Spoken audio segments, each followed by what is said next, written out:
So this is Claire and I'm Adam. We run the Durban Grill, which is a South African street food company. We've been doing it about 3 years now. Specialise in a lot of exotic meat, Zulu recipes, South African recipes. With the Durban Grill, we cater a lot of country fairs, weddings, private functions. We do it mainly out of the van, but we have got a small tent set up. We started the Durban Grill 3 years ago now. We've both always been in catering. Just wanted to do something on our own really. Street food's really up and coming in the UK, so felt now was the right time to get into it and start getting our name out there. We've chosen to work for ourselves just because, especially within the catering trade, a lot of the time you're cooking dishes which the chef there or the restaurant wants you to do. Doing our own business, we can put our own touch on it, put out the products we want to do, and just something we're proud of really. We came up with the idea of the Durban Grill, obviously being in the catering industry before, working for other companies. We've got the connection in South Africa, looked at what other catering vans were doing and just wanted to do something different. I think being successful as, to work for the Durban Grill is working together as a team, supporting each other, achieving your dream really, and obviously having a good reputation. Obviously good food, good service, good coffee. I think commitment as well is part of the success really of the Durban Grill. The first year was a lot of trial and error, finding the right pitches, the right places this sort of food and van worked.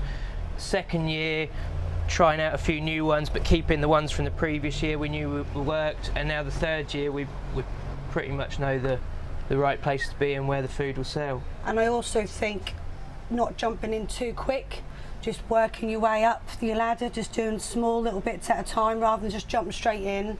And never get disheartened as well. No. I think that's one of the biggest things. There's events we've done where you don't do as well as you thought, or things don't sell as well as you thought. Just learn from it. Don't get disheartened over it. Pick yourself up and think, well, we've got next time. Difficulties with starting your own business is obviously money is always a difficult one. Yeah. Starting off slowly is always a good thing. Don't rush in, buy everything at once, get the best equipment. No. We started off on a very low budget and just built it up over time. We did a lot of research before we started the Durban Grill, especially in Norwich, going around the different street food outlets. There's a lot of markets that put on street food nowadays up here. Sort of looked at what they were doing, the sort of customers, pricing, and tasting, what people were into, and finding out what was missing as well. Yeah, there's definitely a gap in the market for exotic meats we provide. No one was doing that in this sort of area. We do a lot of ostrich, crocodile, all sorts of strange things, as well as the more traditional South African recipes like a boerewors, bunny chow.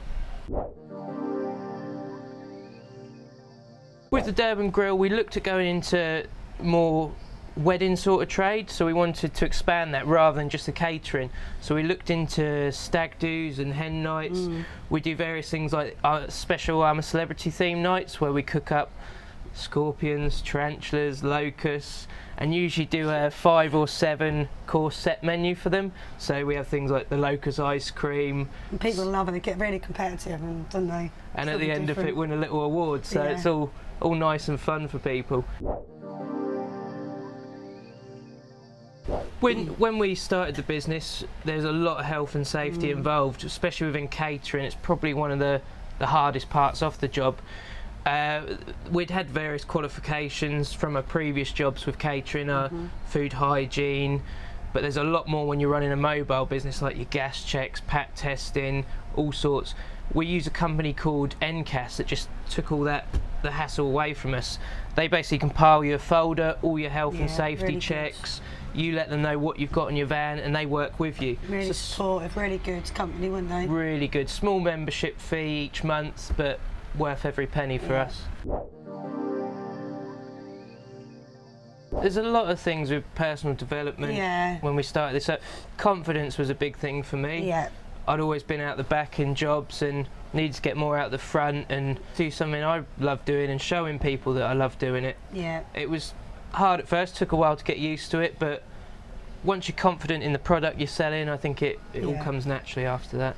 Having your own business, you've got a lot more flexibility in how you can push yourself. You're not restricted to what your boss will pay and put you through.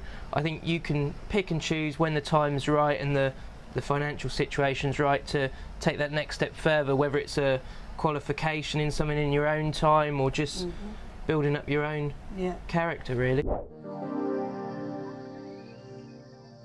With the Durban Grill, we looked at writing a business plan originally and went to various places for help, and it was a downside for me personally because I wasn't clued up enough and hadn't learned enough about it. Further down the line, when we'd look to expand, we'd need to definitely think about business plans and look more into it. Yeah. But to get us up and running, just did it off our own back, It's really. done bit by bit, slowly. The best way to sort of fund a business, especially with low income like we had and not any savings, is we brought the van very cheap and just did a lot of the work ourselves. I think there's a lot of people think you have to get builders or get new people into new equipment, but you don't. Just try and do as much you can as yourself, and it puts more yourself into the business as well, I think. Working out the pricing off our menu, obviously we do a breakdown of how much each product costs and when it's all combined, so we know our cost price. We sort of look around the general area where we're selling and what other people are doing, and then work out a happy medium, really. Some of our events that we do, they charge on the size of your pitch or how long they want you there for. So sometimes we have to put our prices up a little bit to support the event and to earn the money, really. If you don't, then you wouldn't make money and be able to do the next event.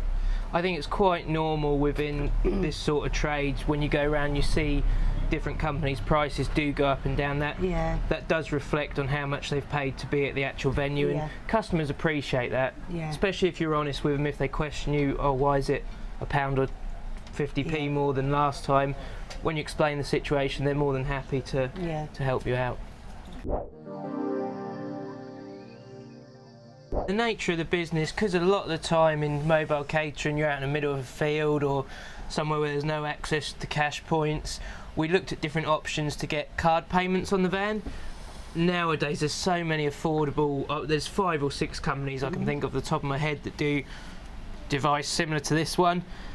30, 40 quid I think it costs to buy it, and then they just take a really small fee every sale you do. It's no monthly fees, which really helps. Just as and when you sell something, they'll send the money in 2 or 3 days and just take a couple of pence off for himself.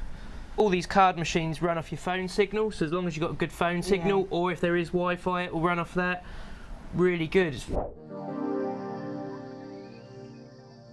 When it comes to marketing, we found the first year we thought we're going to have to go all out there, put as much money into it as we can, and it didn't work out as well as we thought. No. The best advice I could give to anyone is try and do as much as you can yourself for as cheap as you can. Social media is great nowadays, your Facebook, Instagrams, websites, there's so many out there, website building pages where you can get a website done on the cheap.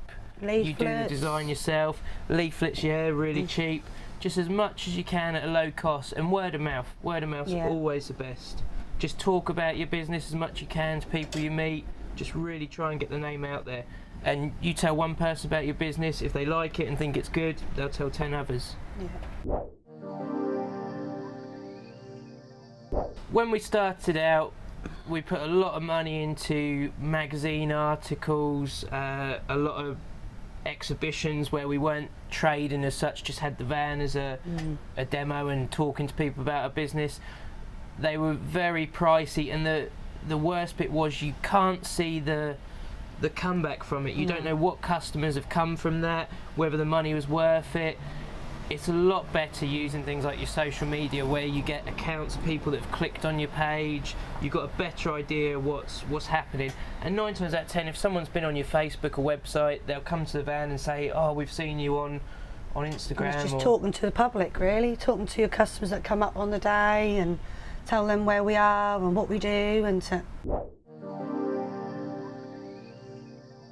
I think a good way of doing your marketing is trying to find out where people have heard from you. A lot of the time, if someone says they've seen you, we do ask where from, so we know what's working and what's not, what we need to put more time into. And I think when we're doing an event or any sort of event, we like put lots of stuff on Facebook before the event. Just advertise it. We're here, we're doing this, we're offering this, don't we? And yeah, and try and work with venues that do the same, the ones that push their event out. The benefits of getting involved with some of the markets and stuff we do is they do a lot of their own advertising on social media. They've got a different customer base to what we have. It spreads it out to them. Different people are looking at your products that might not have before, and it just really, you'll help each other out at the end of the day. Originally we did a lot on Facebook. I think it all depends on what sort of business you have, really. For catering, definitely Instagram, where it's more visual. With social media, always try and get involved in the area your business is in. So with ours being South African, any articles that come up about South Africa, definitely try and get involved, because if one person sees your name pop up there, that could be a potential customer. I think if you're spending 10-15 minutes a night just on your social media or on your web page trying to push it out, I think that's all you need. Just regular, short and simple and sweet posts, just to keep people seeing the name pop up and keep people interested.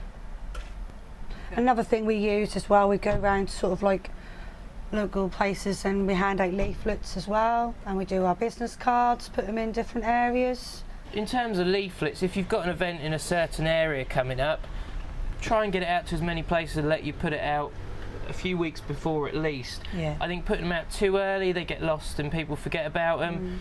A good 3 weeks before is probably about the right sort of time.